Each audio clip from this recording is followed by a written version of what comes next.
শুভ সন্ধ্যা বন্ধুরা। আজকে রবিবার, তো আমি ভাবলাম যে সন্ধ্যেবেলায় মানে ডিনারের জন্য একটা ভালো কিছু বানানো যাক। তো আমি ভাবলাম চিকেনের একটা রেসিপি বানাই। এই যে একটা চিকেনের রেসিপি করবো, পাইনাপেল চিকেন।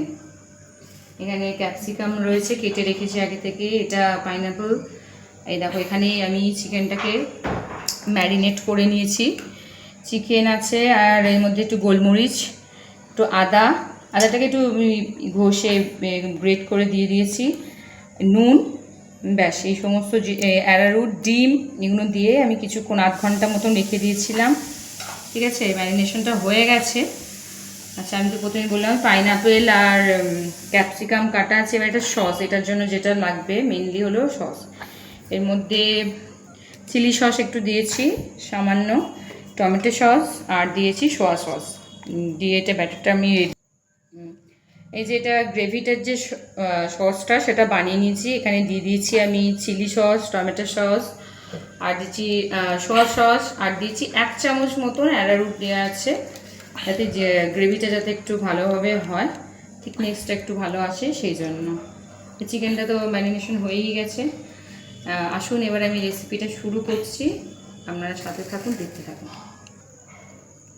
হ্যাঁ, আমি তেলটা এর আগেই কড়াতে বসিয়ে গরম করতে দিয়েছিলাম। আর তেলটা আরেকটুখানি সামান্য তেল একটু দিতে হবে। অলরেডি আমার তেলটা গরম হয়ে গেছে। এবার আমি ম্যারিনেট করে রাখা চিকেনগুলো আস্তে আস্তে দিয়ে দেবো। ঠিক আছে,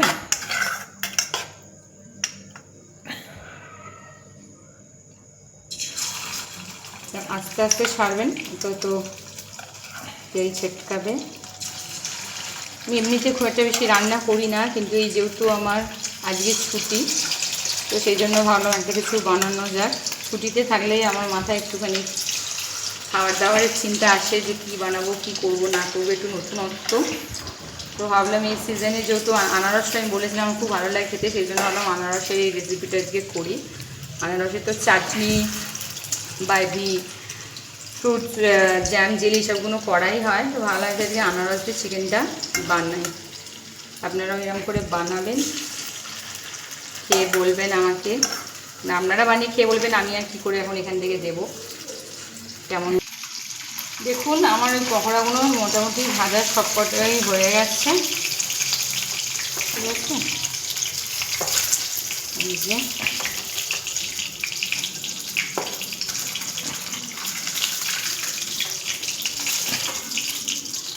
এবার আমি এর মধ্যে ইয়েটা দিয়ে দেবো। হ্যাঁ, এবার আমি তেলেই আমি ভেজেছি পকোড়াগুলো, ওই তেলটা সামান্য একটু আছে, ওই তেলেতেই আমি এই ক্যাপসিকামগুলো দিয়ে দেবো। আমরা ওই গ্রিন আর মেশানোই দেখছি, আপনারা বিভিন্ন কালারের যে বেল পেপারগুলো পাওয়া যায় সেগুলো নিতে পারেন। স্পেশালি ইয়েলো, ওই রেড কালার যেটা, সেইগুলোতে বেশ আরও ভালো লাগবে, দেখতে ভালো লাগবে, টেস্ট একই হবে। এগুলোই আমার কাছে অ্যাভেলেবেল ছিল, আমি সেই জন্য এই কালারটাই এই ক্যাপসিকামটা দিয়ে দিই। ক্যাপসিকামটা খুব বেশি ভাজার দরকার নেই, হালকা একটু ভাজবেন, তা নাহলে ফ্লেভারটা কিন্তু চলে যাবে। সামান্য একটুখানি নুন দিয়ে দেবেন, ভাজা ভাজা হোক, খুব অল্প। গ্যাসের ফ্লেমটা একটু জোর করে দিলাম।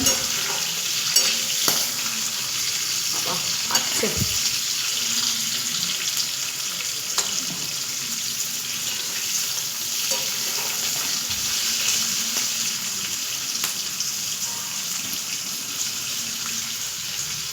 চিলি চিকেন যেমন করে সেরকমভাবেই কাটবেন এগুলো।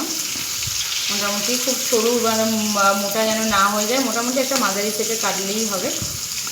চিলি চিকেনের মতনই করেই কাটবেন ক্যাপসিকামগুলো, দেখে নেবেন যে হালকা একটু যেন সেদ্ধ হয়ে আসে।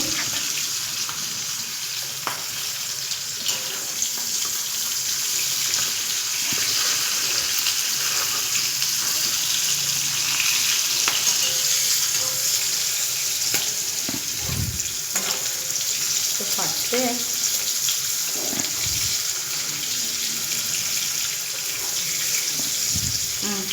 তো মোটামুটি আমার হয়ে এসেছে। একটুখানি গ্যাসের এটা কম করে দিলাম। এবার আমি এর মধ্যে আমার যে সসটা আমি দেখিয়েছিলাম বানানো ছিল, সেই সসটা অ্যাড করে দিচ্ছি। গ্যাসের ফ্লেমটা একদম লো করে দেবেন এই সময়টাতে।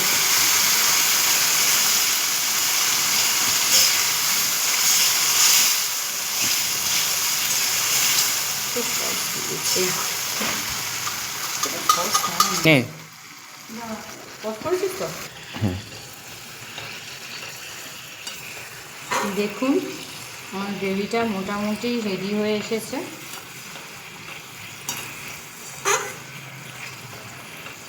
দেখেই বুঝতে পারছেন থিকনেসটা কতটা এসেছে। এবার আমি এর মধ্যে আমার কেটে রাখা যে আনারসগুলো ছিল দেখিয়েছিলাম, ওই আনারসগুলো আমি এর মধ্যে দিয়ে দেবো।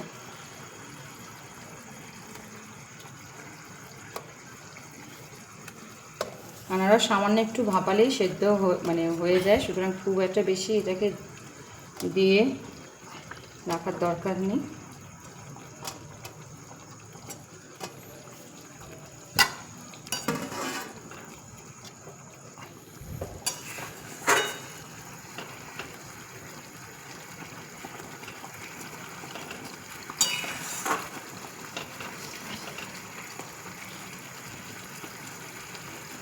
আচ্ছা, আমি এর মধ্যে নুনটা আমি দিয়েছিলাম, ওই নুনটা একটুখানি পরে আবার টেস্ট করে দিচ্ছি। একটু সামান্য চিনি আপনারা অ্যাড করে নেবেন, সামান্য চিনি স্বাদ মতন, যার যতটা মনে হবে প্রয়োজন টেস্ট করে। আমি আর অল্পই চিনিটা দিচ্ছি। এমনিতেই আনারসটা একটু মিষ্টি, তার মধ্যে টমেটো সস আছে, সেটাতেও মিষ্টি ভাবটা অনেকটাই আসবে। আর তার সাথে আর একটা জিনিস আপনারা এর মধ্যে, সেটা হলো একটু সামান্য গোলমরিচের গুঁড়ো, একটু সামান্য গোলমরিচের গুঁড়ো দিয়ে দিচ্ছি, তাহলে একটু বেশ ঝাল ঝাল মতন হবে।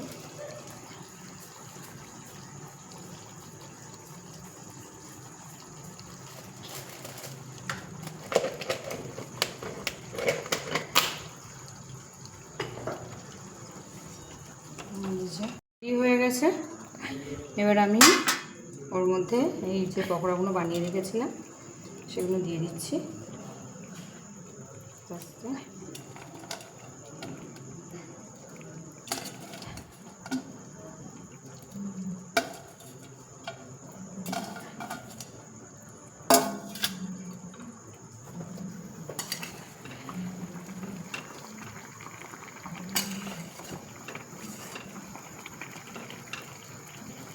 তো আমার ওই পাইনাপেল চিকেন বানানোটা রেডি হয়ে গেছে। এবার আমি হয়ে গেছে, আপনারা অবশ্যই বাড়িতে বানাবেন, বাড়িতে বানিয়ে আমাকে জানাবেন কেমন খেতে হলো। ঠিক আছে, আজকের মতন এইটুকুনি, আবার অন্য একটা ব্লগে আপনাদের সাথে দেখা হবে। শুভরাত্রি।